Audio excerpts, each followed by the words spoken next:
Joining us now again is criminal defense attorney and former Morris County, New Jersey prosecutor Robert A. Bianchi. Thank you for joining us again, Robert. Sure. Okay, so we're talking about the tactical weapons and the premeditation clearly that was behind all of this. The question is, were there any more people behind all of this? What are they doing right now in order to try to pinpoint that down, as they have said that the two suspects, the only two suspects that they know of right now, are both dead? Yeah, well, they certainly want to get the electronic footprints and many of the other things that your other guests have said. They want to do interviews with all the family members. They want to make sure they get to any witnesses. Timelines are very important with this. But I think that's something that's been mentioned just recently is very important. This GoPro. Any investigation, Julie, is a matter of common sense in the end analysis. You can have all the assets in the world, but you need to know where to direct those assets.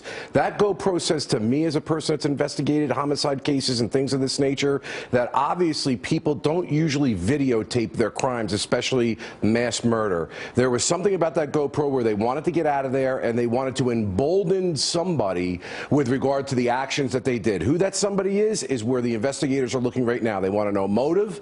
They want to know timelines with these individuals. They want to know what connection to any group. You know, we always say it may be radical Islamic, you know, so on and so forth, but it could also be another kind of group, or it may just be two disenfranchised people. But I don't think so here, because you pointed this out before. The fact that they would orphan their child as a process here and have this GoPro says to me that this is something much more than workplace violence.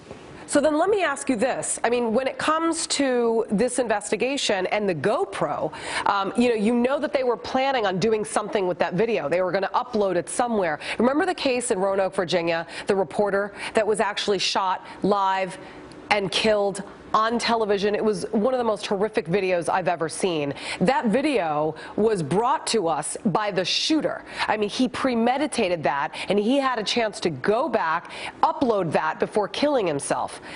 What did this couple do in the moments that they left? They went home, and then they, in fact, went out again. And who potentially how are they going to investigate that, as far as what did they do in the moments that they went home? Where are those GoPros? Where is that video? Because there was video out there. Did they have time to upload it? Yeah, I mean, we don't know. That's certainly something that they're going to want to be looking at. I mean, again, all these investigations come down to the electronic footprints with these individuals in terms of what their motives were, what their connections were, who their friends, who their associates were.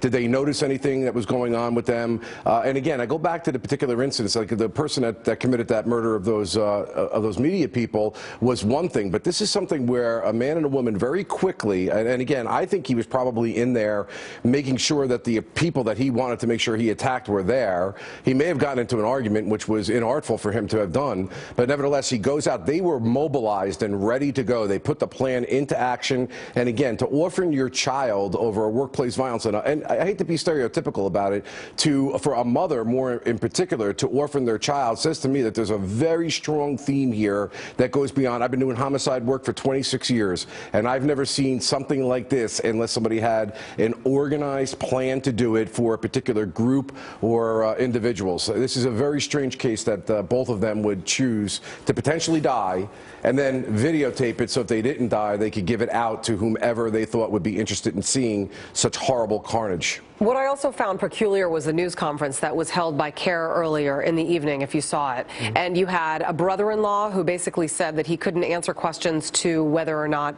his brother-in-law was religious. And then the father came out and said that, in fact, he was religious.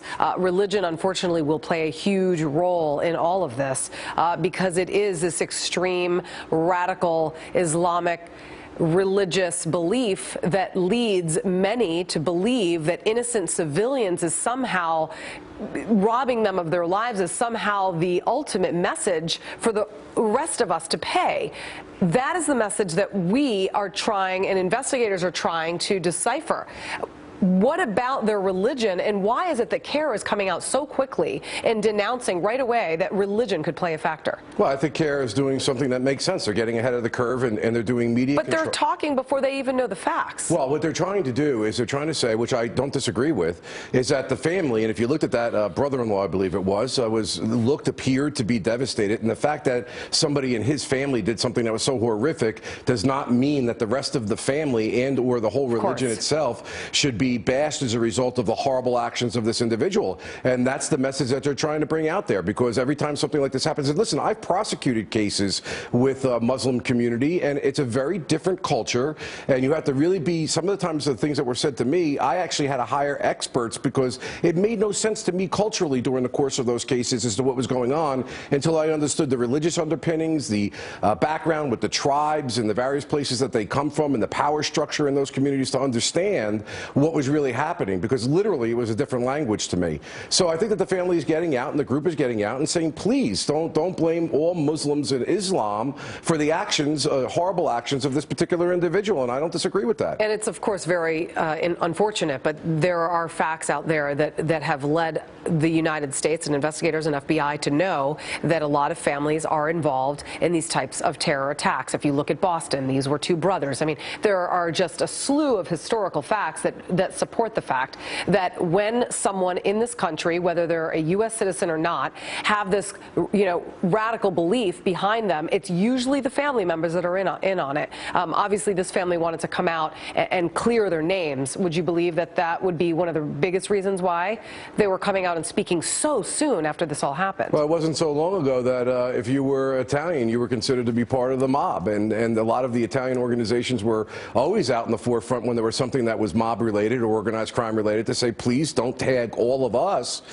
with being, part of the mob. And I've actually had examples, because I belong to a number of Italian organizations, the Sons of Italy being one of them, where we've talked to people in the Midwest, and they tell us that they think 90 to 95% of Italian Americans are involved in organized crime because that's all they see. So I think it's important that we don't say it's necessarily an entire group, and that this organization was smart to get out ahead of it, to try to do some damage control, because the religion of Islam and the Muslims, who are decent, law-abiding people, are getting hammered with these incidents.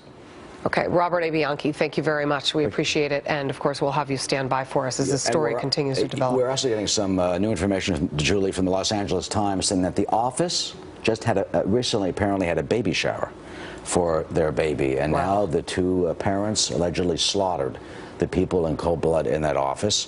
The Los Angeles Times also reporting that Saeed went to Saudi Arabia to marry his wife, Tashfeen, came back, and one friend said they were living the American dream, that he was at this party for a while. Does not mention that there were any words of anger, but that he disappeared. They were going to take a group photo. You know, you go to an office party, you take a group photo. Well, guess who disappeared?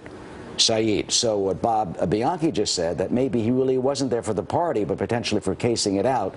Bob, does that fit in that scenario in a way? Do you think that if he knows he's going to plan something, he doesn't stay for the photo and he leaves and comes back to shoot the place up? Yeah, sure. I mean, listen, when you have an organized criminal-related incident, you're going to do some carnage like you're doing in this.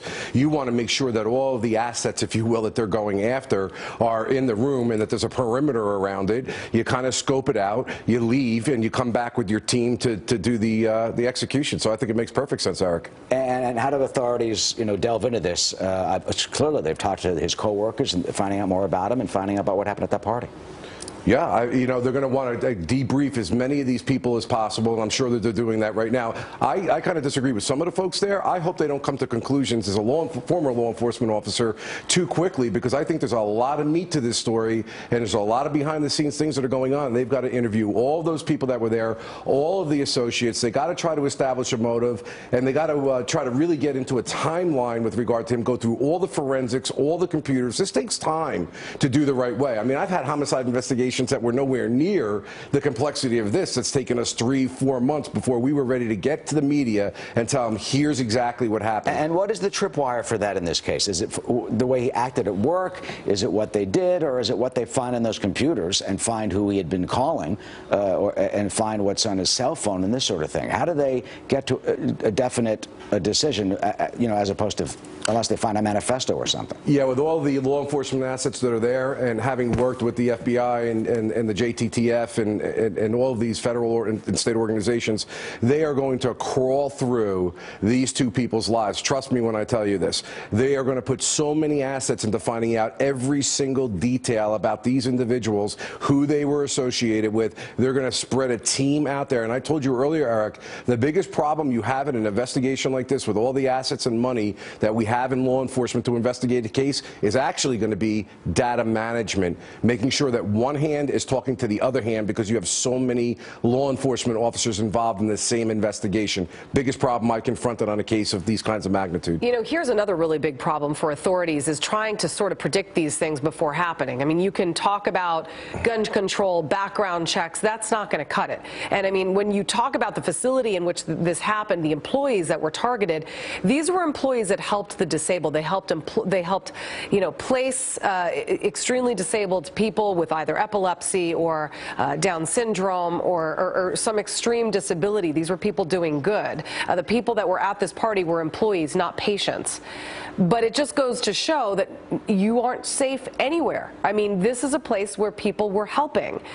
No religion involved whatsoever, no politics involved whatsoever. So you wonder if this is workplace violence or terror, and was there some sort of aggravated situation that could have potentially led to this? And what do they determine, and when do they determine which it is? Well, these are great questions, Julie. I mean, first of all, let me start off with the idea that we need to always educate the citizens that you cannot be lax and you need to have situational awareness about what's happening to you, even in churches where we see some of these horrific things happening. And I have to say, after doing this for 26 years, you definitely see a decay, a breakdown in society with regard to people who are disenfranchised, people who are vulnerable, whatever you want to call it, that are just looking for a reason to be able to have their 15 minutes of fame, and they don't care if they're taking out innocent people. And my experience has been, and in this particular case, I'm adding to the GoPro. I'm adding to the fact that they offered their child that they killed innocent people as being more organized. Bob, we'll have more with you in just a few minutes, a moment, so stick with us as we delve into who this couple really could be. We'll be right back.